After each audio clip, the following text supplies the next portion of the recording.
আগামী 2023 নির্বাচনে ভারতীয় জনতা পার্টি সবকটি সিটে ভারতীয় জনতা পার্টি জিতবে এবং আমাদের এই যে পোয়াংবাড়ি পঞ্চায়েত এলাকা, নিচন্ডপাড়া, তাবিদাপাড়া, আসারামপাড়া, মগপাড়া, এই 4টা গ্রামের মধ্যে যোগাযোগের স্থাপন হয়েছে।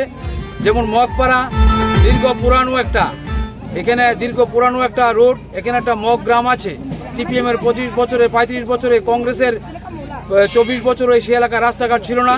আজকে সেখানে আমাদের সরকার আসার পর সেখানেও রাস্তার কাজ চলছে। প্রতিটা গ্রামে গ্রামে বস কালভার্ট, রাস্তা, ব্রিজ, সোলিং ডেভেলপ চলছে। আমরা আশাবাদী আমাদের সরকার আসার পর আগামী 23 নির্বাচনে আমাদের সরকার যখন আবার আসবে তখন এই গ্রামগুলো আরো বেশি ডেভেলপ হবে, আরো বেশি শহরের সঙ্গে গ্রামের যোগাযোগ স্থাপন আরো বৃদ্ধি পাবে। এই বার্তা দিতে চাই, আগামী দিন আমাদের পার্টি আরো বেশি ডেভেলপ করবে, আরো বেশি শক্তিশালী আমাদের সরকার ত্রিপুরা ব্যাক করবে এবং কমিউনিস্ট পার্টিকে জামানত জব্দ করার লক্ষ্যে আমাদের সমস্ত কার্যকর্তারা আজকে নেমেছে।